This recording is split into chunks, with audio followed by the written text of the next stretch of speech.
This is the first time in 8 weeks that I have come up after the last song and getting ready to preach.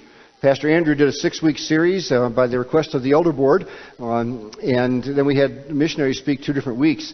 I had the opportunity during that time period. I've been working on a manuscript that I've got the first draft done, and I'm working on the first edit, and hopefully it will go to an editor before the end of the year.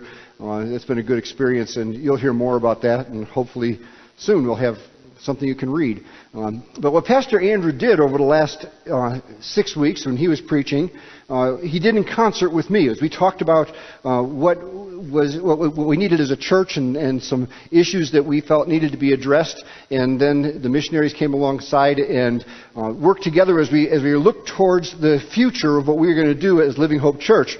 Pastor Andrew has preached his first sermon in that series was on the purpose of the church, which is to promote what is good, what is holy, and what is true. He then began to challenge us to see our place in the church, discovering our gifts, our passions, and then aligning our work with the focus of our congregation so that with increased clarity and power, we can show the generations yet to come who God is. Then Dick Gardner talked to us about how the world has changed, and particularly as it's changed in relationship to the world's perspective of missions and missionaries and Christians in particular. When 50 years ago, at the end of World War II, when we had a major thrust of missions going out from the United States, generally the world saw Christians as terrific and trusted. But that moved to being tolerated, and now in much of the world, Christians are targeted as dangerous fanatics. And last week, Mark Hendrickson reminded us that the message of the Scripture has to include the opportunity for the removal of shame and the restoration of honor. Mark would say, there is hope for all generations. And as we formulate some ideas for the future, that's part of what we want to do. We want to give living hope for all generations. The great task of the church consists of making that hope known both here and abroad. And although we are wrapping up our missions emphasis, the missions emphasis of the church is both a here and a there proposition. And few texts bring that message out more clearly than our text for this morning, which is found in Isaiah chapter 6. This is what the word of the Lord says. In the year that King Uzziah died, I saw the Lord sitting upon a throne high and lifted up, and the train of his robe filled the temple. Above him stood the seraphim. Each had 6 wings. With 2 he covered his face, and with 2 he covered his feet, and with 2 he flew. And one called out to another and said, Holy, holy, holy is the Lord of hosts. The whole earth is full of his glory. And the foundations of the thresholds shook at the voice of him who called, and the house was filled with smoke.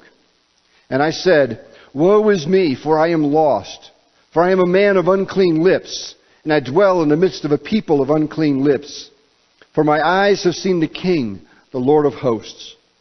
Then one of the seraphim flew to me, having in his hand a burning coal that he had taken with tongs from the altar. And he touched my mouth and said, Behold, this has touched your lips. Your guilt is taken away, and your sin atoned for. And I heard the voice of the Lord saying, Whom shall I send? And who will go for us? Then I said, Here I am. Send me. This is the word of the Lord. Father, as we look to your word this morning, we ask that you would soften our hearts, that each of us would respond to you as you would call us to. Amen. That beautiful missionary text, Whom shall I send? Who will go? Here am I. Send me. It's commonly used as a text for a missions conference, when in reality it is a text which encourages us all to become involved in the task of the church. It has the potential to strip away many of the objections which I have had, and which I'm guessing many of you have had, in response to the missionary call. We don't want to respond to the missionary call because, frankly, we don't really want to leave our home. We don't want to travel to a foreign land for 4 years. Some of those foreign lands eat strange food. There's one land that eats balut.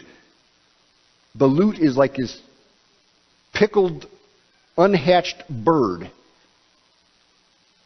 And people are supposed to eat that. Leica knows all about it. Ask her about balut. I don't want to respond to the missionary call because I don't want to eat balut. Sometimes we don't want to respond to the missionary call because we don't want to beg for support.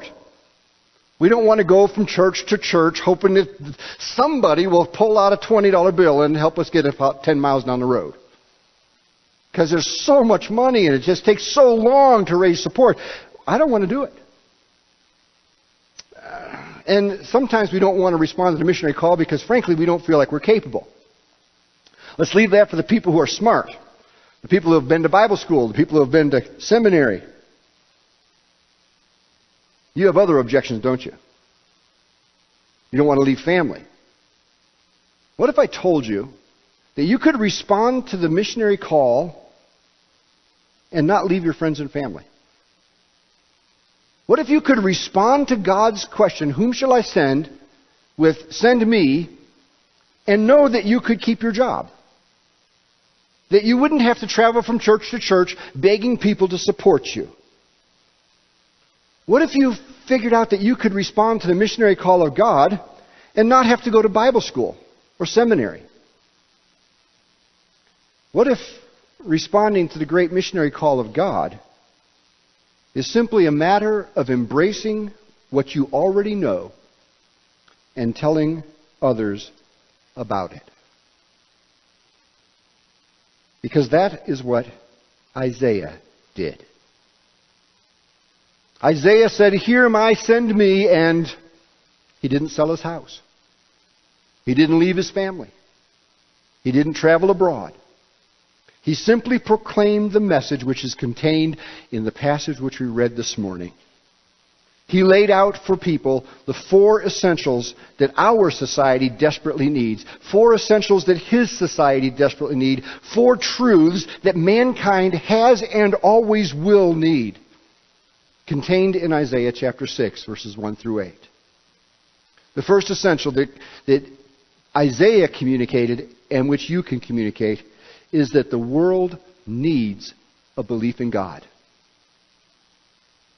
We live in a society which is increasingly anti-God. It's increasingly atheistic. Our society wants to deny the existence of God. They want to strip our history from any allusions to the role faith has played in the founding of our nation. They look at the world and they see chaos, not order. They deny the philosophical arguments for the existence of God because they don't want to believe in God. They want to believe in science. Because they have this myth that science is consistent. That science has the answers.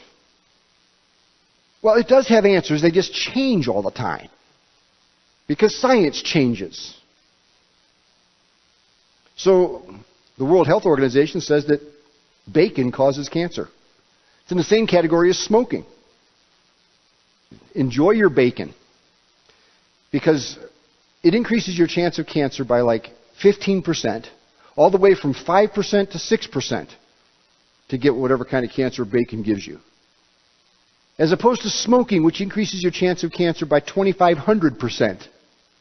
You have a choice between smoking and eating bacon. Eat the bacon. And don't feel bad. Science changes all the time.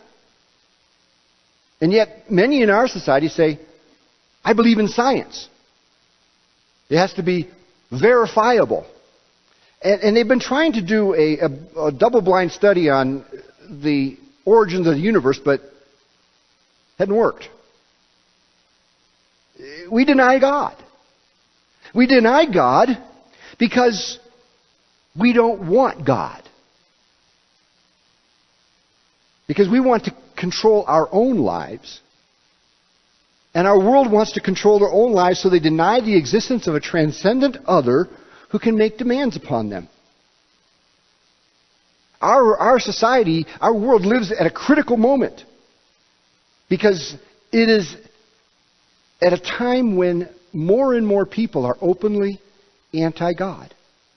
If you have the misfortune of being on Facebook, you see this. Because on Facebook, the new atheists are an aggressive bunch.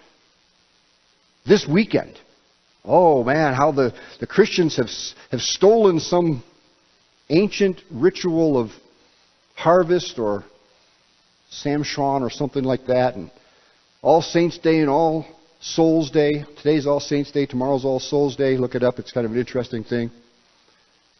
And they talk about it's all myth. It's a critical time. Because our society is embracing an anti-God perspective. In the time that Isaiah served, we're told that King Uzziah had died. King Uzziah was one of the good kings of Israel, probably the last good king of Israel. He had done much more for the nation of Israel than any king before him other than Solomon. So Israel is now at the high point of its existence. And Uzziah has died, and it's a time of hope and a time of fear. It's a time of transition of government. And there are those who are optimistic and hopeful were hopeful that the next king would be as good or better than Uzziah. The pragmatists said it ain't going to happen. Kind of like what's going on in our society over the last 20 years or so.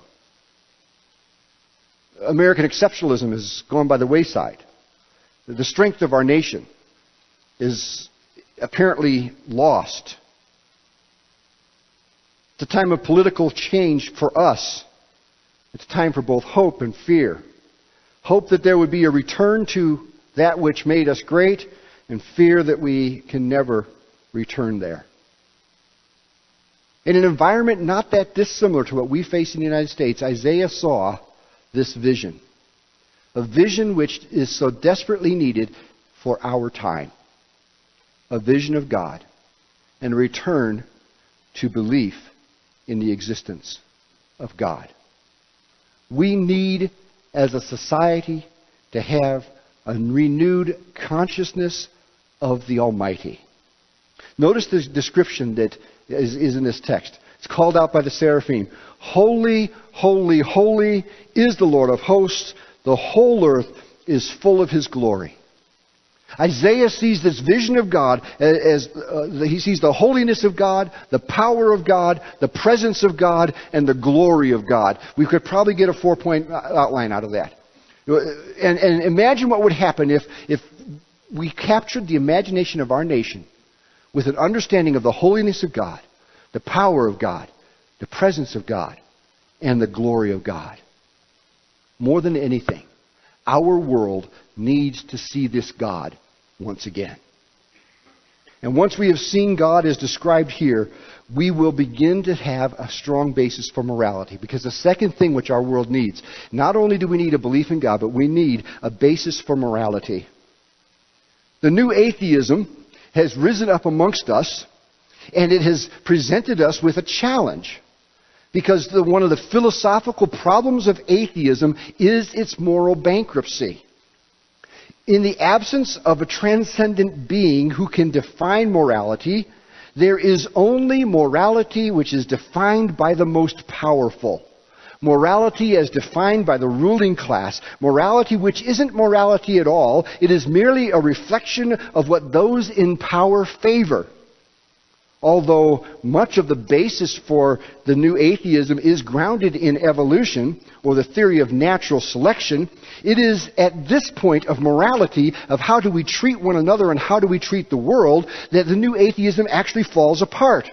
If we believe in the survival of the fittest, then what is to prevent the strong from abusing the weak? There is no basis for saying that the fittest can't destroy the unfittest. What standard of morality determines right from wrong? In the absence of a transcendent being, then we have rejected the basis for morality.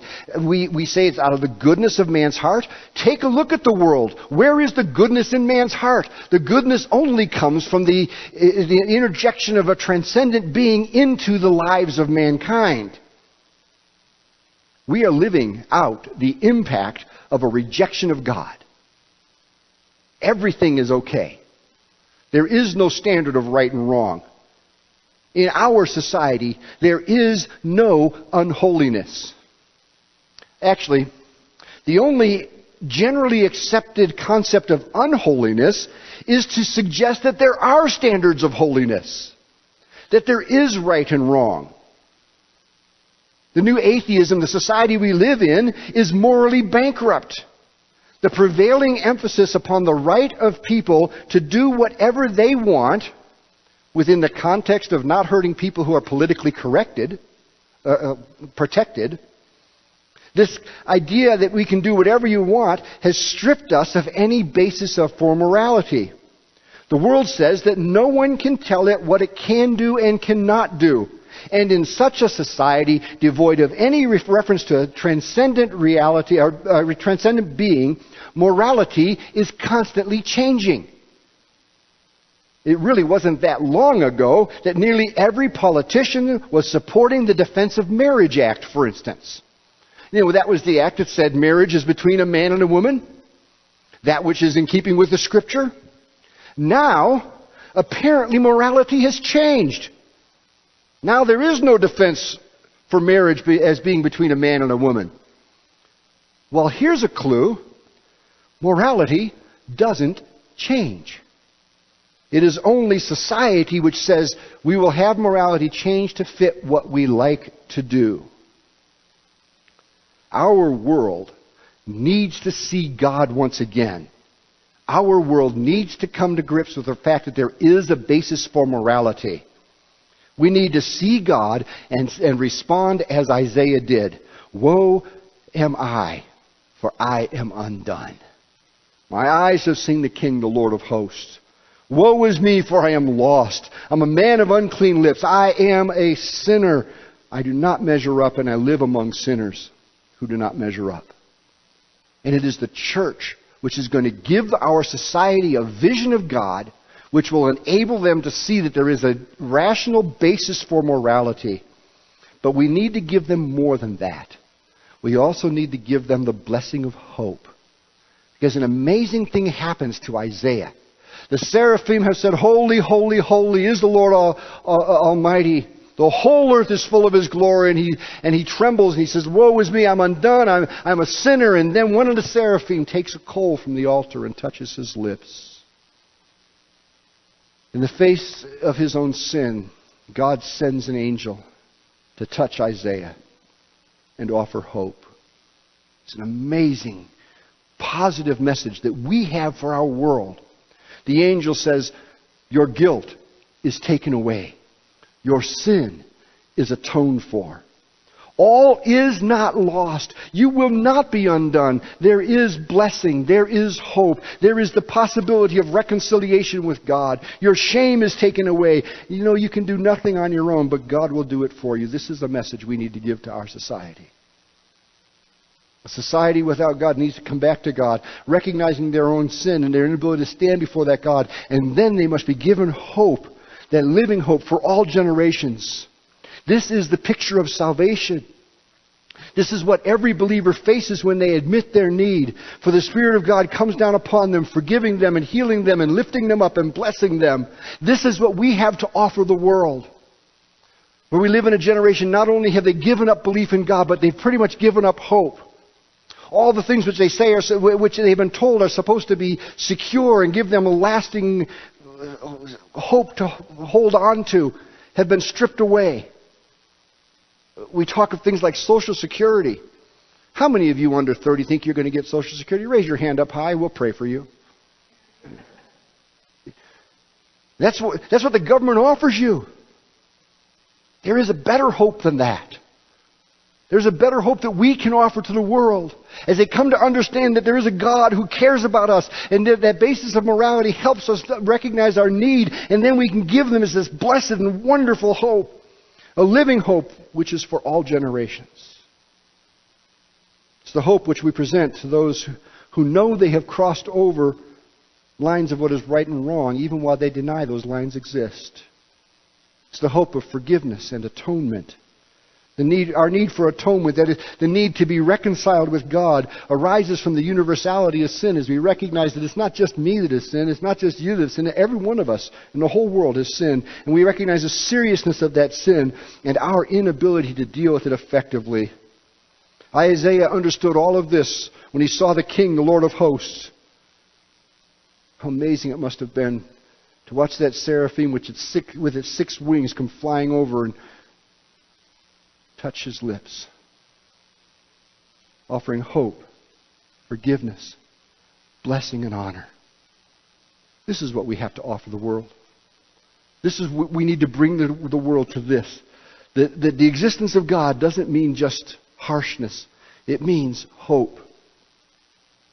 And finally, our text is going to lead us to this. The world needs bearers of truth.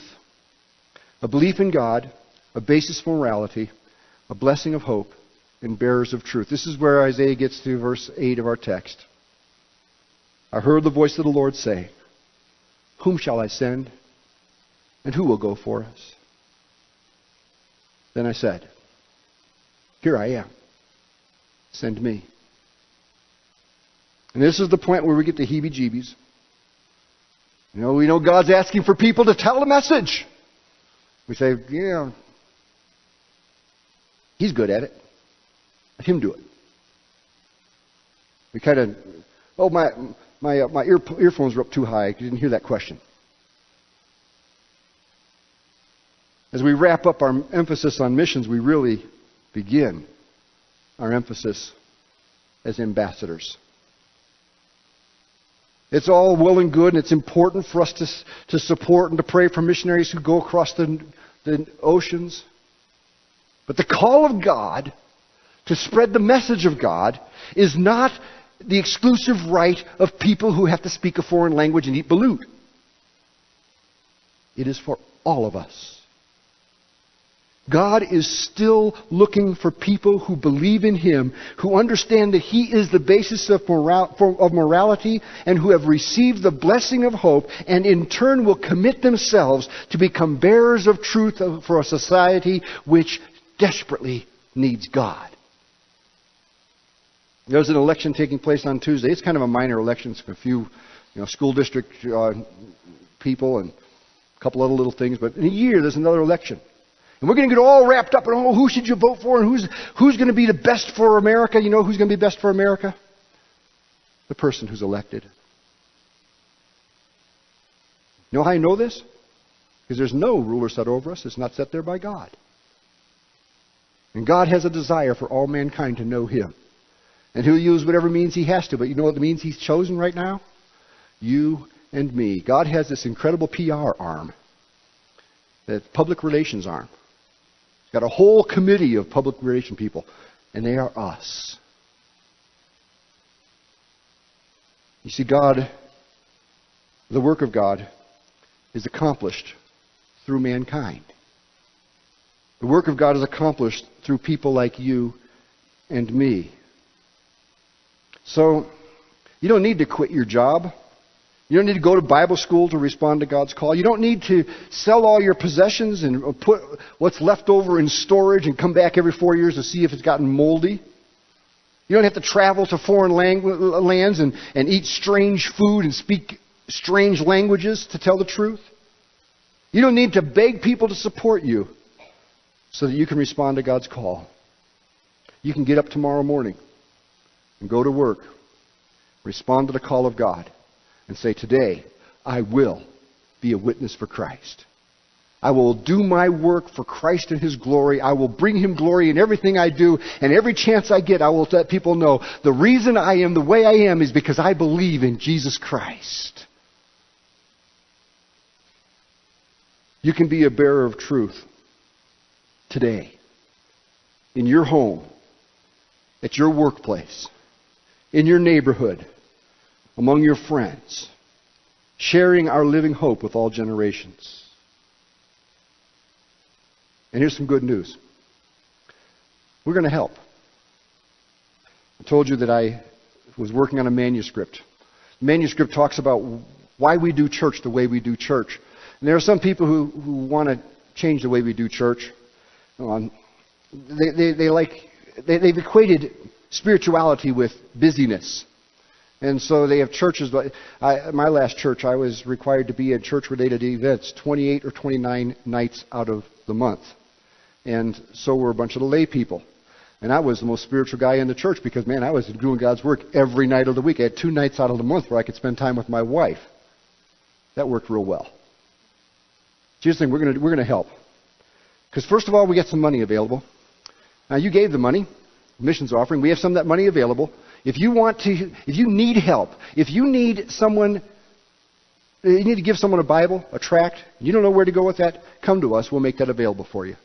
Because we have money, we took an offering last week, and part of it's going to go to our missions serving overseas, and part of it's going to go to our missions that are doing stuff right here. That is to you. If you need material, ask. We'll give it to you. Second thing, we're going to provide training. If you need training, if you don't know how to share the gospel, I guarantee you there's people that can train you to share the gospel right here in our church.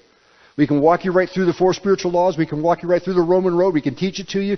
All you have to do is ask. And we're going to make time available. This is part of what I wrote in the manuscript. Your spirituality is not determined by how often you're in this building. Would you turn that thing off? You're going to have to hit that, and eventually that's going to stop that beep. You have the opportunity, because we're going to make time available. We're not asking you to come to church another time. We're not asking you to fill up every night of the week and come to church, because that's not a sign of spirituality. A sign of spirituality is if you've responded to the will of God, to the call of God, to be a witness to God right where you are. And we're going to make that available. We're going to give you the opportunity to mix with unbelievers. It's not a bad idea. It's the only way they're going to come to know Christ. And we're also going to make prayer available. We have a group of people who are meeting together on Sunday night. If you tell us you have someone you're praying for, give us their name. We'll pray for them. A group of people, you can join us. We're here on Sunday nights at 6:15. We're going to pray for the ministries that are going on in our church. The ministries which are an arm of our church. Those of you who are saying, I am being intentional. There's this guy at work that I'm trying to share Christ with. And we'll pray for him. Isaiah comes face to face with the holiness and the power, the presence of God, the glory of the King filling the temple. He responds recognizing that he needs help. He recognizes God as the basis of morality, and then God gives him this blessing of hope. You can too. God says to you, can I send you? Will you go for me? When you get up tomorrow morning and you go to work, will you go not to collect a paycheck, but will you go to proclaim Christ? And there's really 2 ways you can answer that. You can say, nah, not interested. Or you can respond, here I am. Send me.